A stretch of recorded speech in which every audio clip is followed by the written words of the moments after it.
Welcome to the Bridgehead with Stephanie Gray and Jonathon Van Maren, bringing you cutting-edge news, commentary, and interviews from the front lines of the culture wars.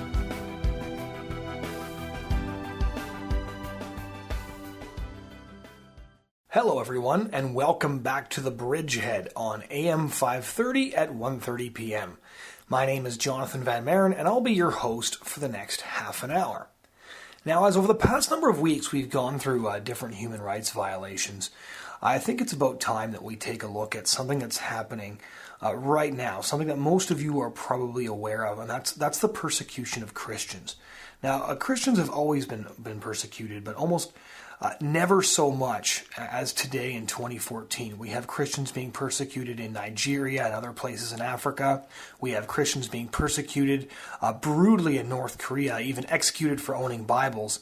And as we've been hearing more and more and more, we have Christians being persecuted on a mass scale in the country of Iraq by a new organization, or somewhat new. It was founded in October of 2004, a group called ISIS. Now, ISIS, or the Islamic State, as the media has often been referring to it as, is an Islamic group that is so radical it's even been renounced by Al-Qaeda. You know, when a group that flies planes into buildings full of civilians and beheads journalists is condemning a group as too radical, that what we are dealing with here are some really primitive savages, especially in how they relate to the people that they've been conquering. And the Islamic State was formed in early 2004, and it's gone through a few name changes since then. But in 2006, about 13th of October, the Islamic State of Iraq was announced, and a group of high-ranking terrorists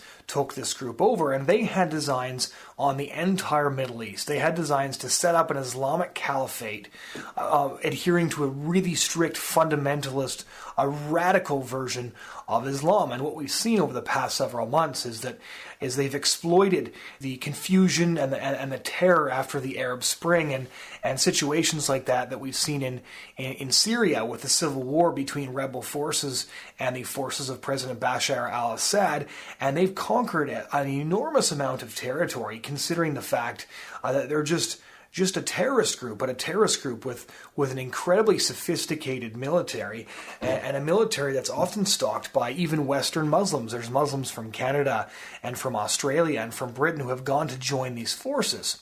They're also very prominent on social media, and this is how much of the Western world has been getting an up-close look at how ISIS operates. We've been seeing tweeted photos of beheaded people. One of the most jarring instances of that was a week or two ago when an Australian ISIS jihadist posted a picture of his young son holding up the decapitated head of a Syrian soldier with the tagline, "That's my boy."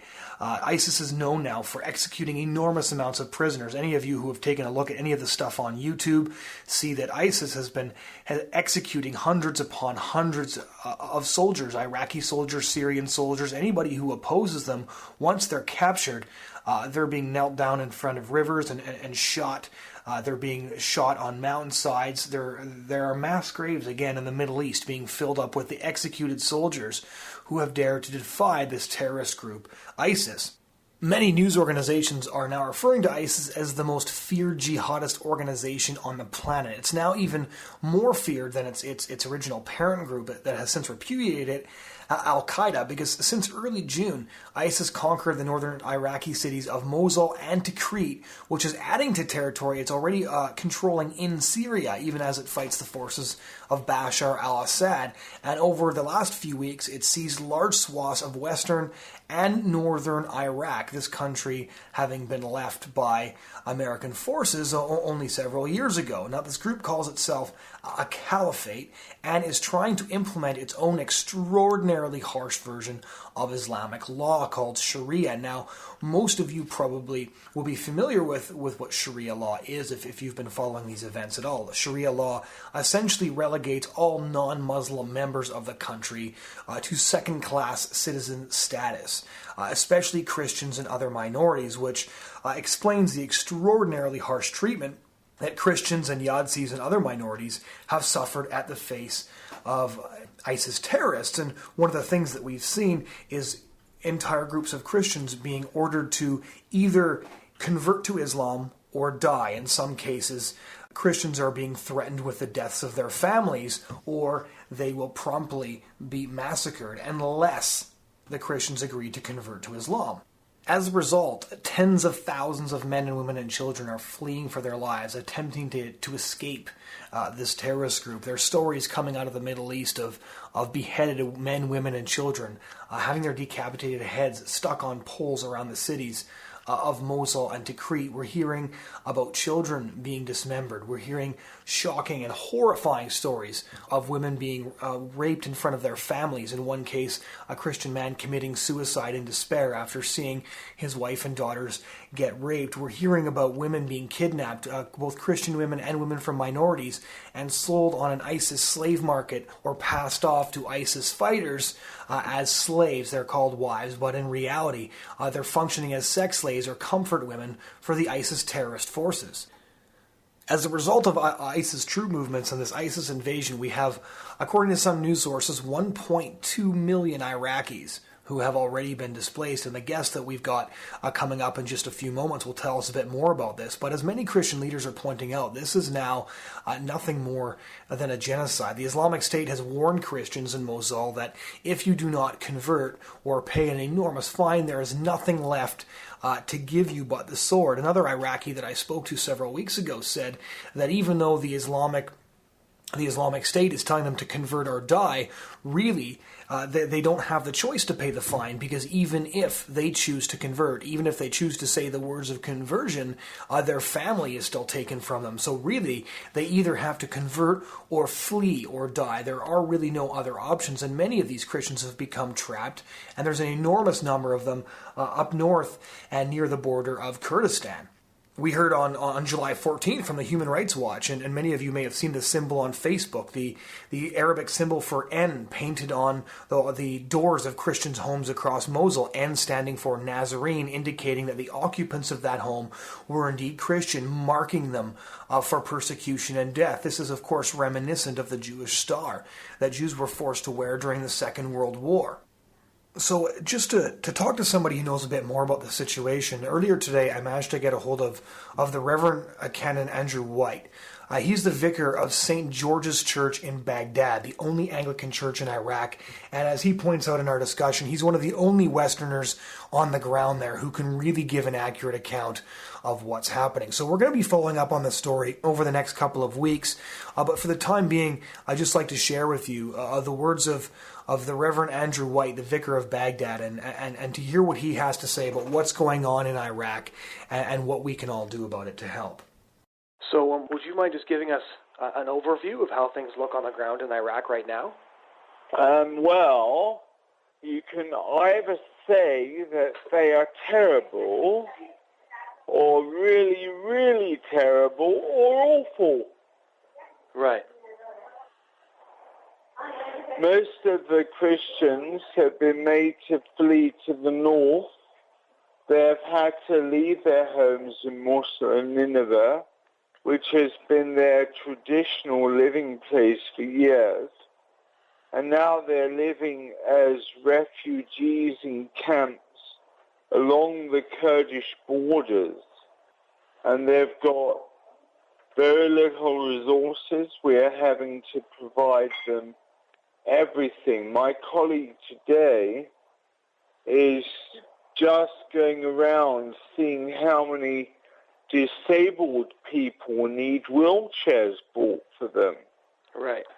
You're located in Baghdad, correct? Yes. My colleague is up north. Have any of the people from your church been affected by what's happening? Well, a lot of the people have come down from the north to Baghdad to find shelter amongst friends. One lady has a very small apartment, just 2 rooms, and she's got 13 people staying with her now. So everywhere's just crowded, full of people who have been ousted from their residence and just suffering.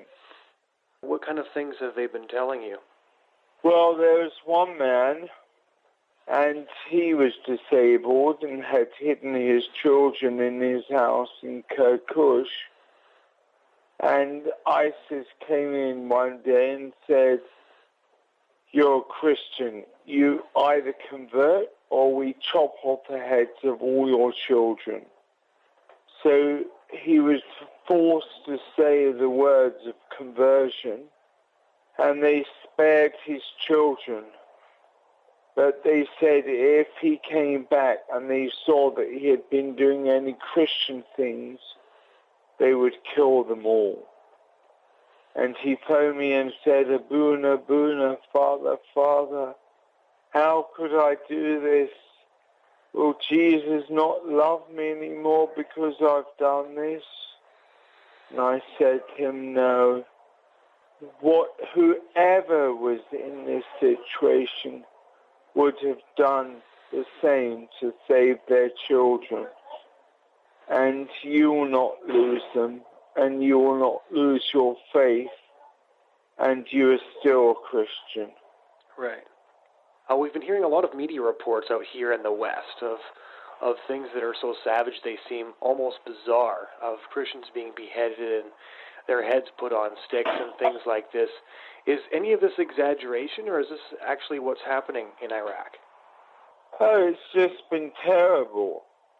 They have been amputating people's heads and putting them on railings. They have chopped children in half.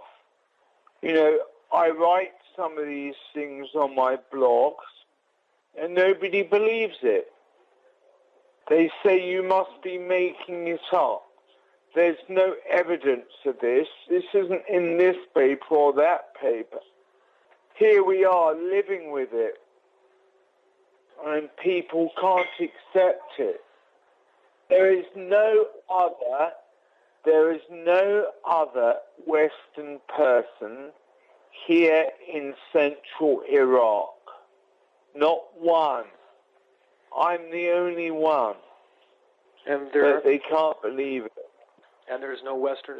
Are there any Western journalists that have gotten anywhere close? There are some journalists who have been in and out a few times, but most of them are in Erbil in the north. And Erbil is totally safe. I did have our Damon down here for a little while, a couple of weeks ago, and Jane Aruf, but we haven't had many at all.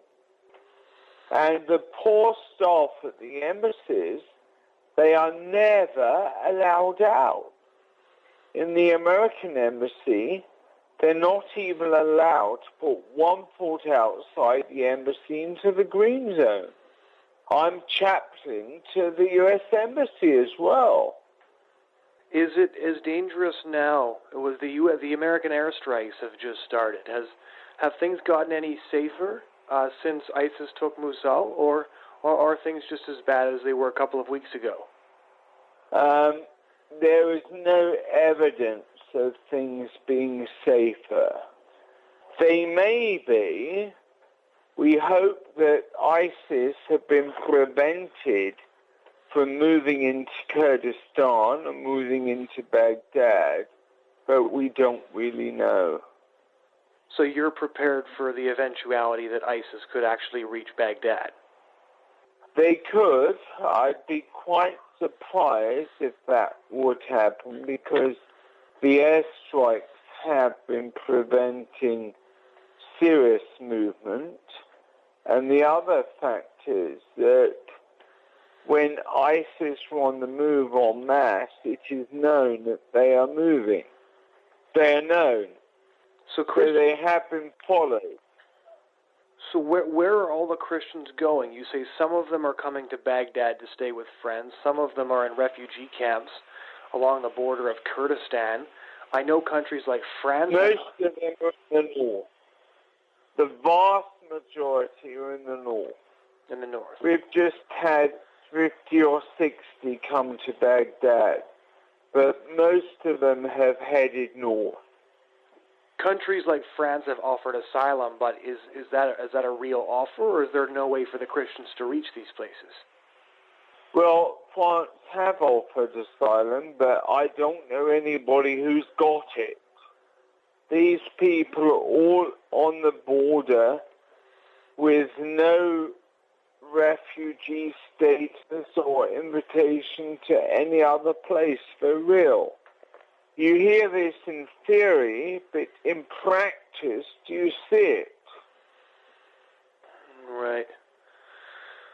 To the people listening who sort of hear some things on the news and find it difficult to believe, what would you from Iraq have to say to our listeners to impress upon them the gravity of this situation?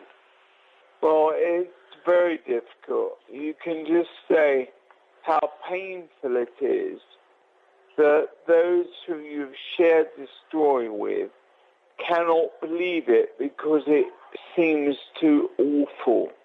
It is too awful. The nearest thing I can compare it to is the tragedy of the Shoah, of the Holocaust, literally happening in our midst, right in our midst, and people do not think it can be real. Right. What can people out here do? We hear all these stories, we read the stories on your blog, we hear the stories you've just told us, but what can we out here in Canada and the United States actually do to help? Well, what you can do is very important. First of all, Canada is in a very strong position because it has the best Prime Minister in the world. Mm-hmm. And we hope that your government will take this seriously. I want to go and see your government when I go over there. I really want to go and see your Prime Minister. We used to have a brilliant commercial consulate officer here, Stephanie, from the Canadian Embassy in Amman, sent to us. So that's what they can do. They can take seriously what is happening here, stand with us. But at the end of the day, what we really need is the support of individual Christians and churches, both in prayer and in finances. Which organization would you recommend as being the best one? Well, we are the only one on the ground. We're called the Foundation for Relief and Reconciliation in the Middle East. In the Middle East. And it's known as FRRMA, Foundation for Relief and Reconciliation in the Middle East. And there's also a branch called FRRMA America. Okay.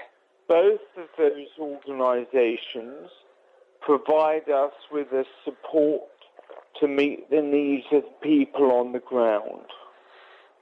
I think all of us here in Canada can hear what the Vicar of Baghdad has had to tell us and sort of shudder. We can't even imagine that type of persecution. We can't imagine living in a country where Christian women are being raped and kidnapped just because they're Christian, where children are being beheaded and dismembered, where men are being beheaded and dismembered, where people are being destroyed on a mass scale just because of their Christian beliefs. But Canon White has had a few suggestions for everyone, and I really want to encourage them to go and check out his website and take a look at what he's doing, see how we can help, see how we can perform our responsibility to our fellow Christians, and get on the internet. I want you guys to look up ISIS and look up what's taking place and see what you can do. We're going to be following up with the story over the next couple of weeks. There's a few more interviews I'd like to share with you and a few more people that I've spoken to, but in the meantime, we would just like to keep the Christians and other minorities of Iraq in our prayers. You were listening to an interview between myself, Jonathon Van Maren,